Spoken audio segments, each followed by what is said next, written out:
I'm grateful for the honor, and I'm very excited that Capstone will award the prize to Habitat for Humanity. Thank you for your generosity in supporting such a worthy cause. I'd like to also thank the Capstone competition judges and Tam Keene, my Capstone instructor for public speaking and debate. She helped me improve my speaking skills, which are important to communicate my ideas for causes I'm passionate about.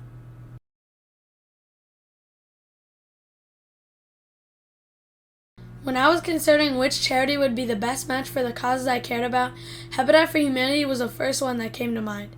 I share Habitat for Humanity's vision of a world where everybody has a decent place to live. Habitat has a long track record of making a measurable difference for many people. Its global network helps the different branches around the world share the best practices and improve their work. Since I was a little kid, I have visited under-resourced communities around the world, such as orphanages, schools, shelters, and homes that were in disrepair and needed basic upgrades. I became interested in improving access to affordable housing. I agree with the United Nations that housing is a human right. Without a warm place to sleep, it's hard for anyone to do well in school or at work. I've heard news articles about the affordable housing crisis. My heart goes out to the elderly, disabled, and low-income residents living in subdivided flats, illegal rooftop dwellings, and cage and coffin homes. I imagine my own family living in these homes and how our lives would be affected. About a year before I found out about the speech contest, I had built a full-scale wooden shelter for the unhoused as a school project. While I was researching for the contest in January, my own home's heater and hot water heater suddenly stopped working. When I experienced the cold nights, I realized that many people face this reality daily when they can't afford a warm place to sleep. At the beginning of the pandemic, in order to stay healthy, my family did not dine at restaurants, watch movies, or even get haircuts at the barbershop. When cases were high, we didn't even go to the supermarket to buy groceries. Like many families, we stopped traveling by plane. The pandemic had a detrimental impact on many businesses. I noticed many shops were forced to close, while others have gone out of business over the last few years. Since many people had reduced income, it was challenging to pay for quality housing. Habitat for Humanity provides home repairs, safety upgrades, and renovations for people who can't afford them. All these reasons contributed to my decision to make my speech about Habitat for Humanity.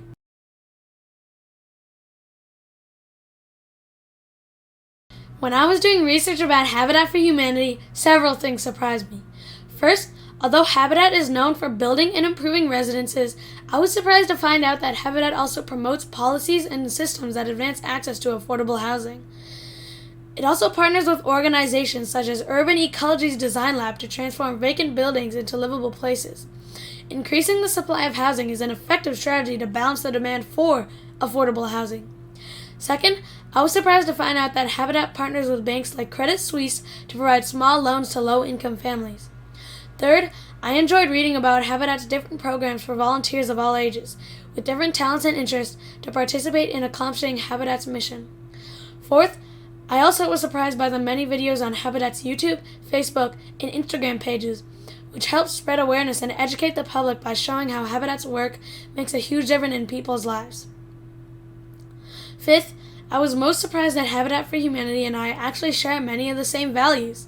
Before I heard about this speech competition, I founded my nonprofit, the Equality Collective, to empower people by addressing inequalities in housing, health, and education, which often lead to inequalities in employment, income, and access to opportunities. The different initiatives of my nonprofit provide resources to underserved communities worldwide, promoting equality, education, health, sustainability, and climate action. My nonprofit is devoted to advancing equity so that everyone has an equal opportunity to succeed. Since Habitat for Humanity and its volunteers help families achieve strength, stability, and self-reliance to build better lives, I am pleasantly surprised that there are many people who share my goals in reducing inequalities, particularly in affordable housing.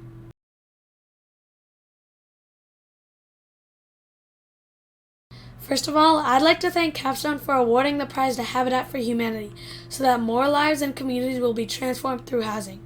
I'd like Habitat to allocate the donation to the most urgent projects, based on the needs of their beneficiaries. Elderly and disabled people will benefit from safety upgrades to their homes to prevent injuries that could be life-threatening or even life-changing.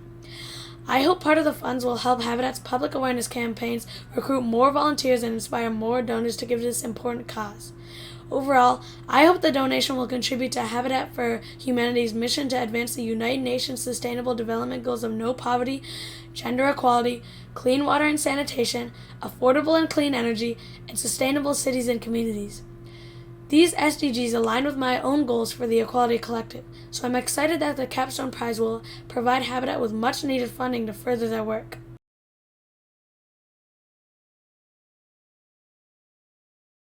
I learned that even an 11-year-old kid like me can make a difference. I'm excited that through the speech competition, Capstone will award the prize to Habitat for Humanity, because Habitat and I both share the belief that through shelter, we empower. I believe housing is fundamental for health, education, employment, and sustainable communities. Last year, I filmed an educational video about the United Nations' goal of no poverty, because I believe that everyone should have access to housing, economic resources, and basic services.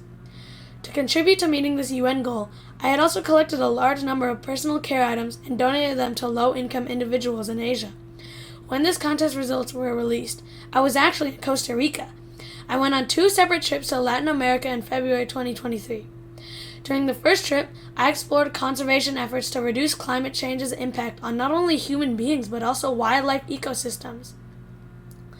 During the second trip, I donated basic essentials and educational items to underserved children with special needs and also to youth who escaped abuse, exploitation, and violence. I will be making more service trips to underserved communities in the next few months and later this year. Right now, my team and I are designing the prototype of a tool for low-income and unhoused people to get jobs. There are so many things that kids can do to help. If there are any other kids watching this interview, I encourage all of you, no matter how old you are, to speak out about what you're passionate about and make unique contributions in your own way. We all have ideas and strengths to make a difference and come up with creative solutions for problems in our society. Together, we can collaborate and make our local community a better place for everyone.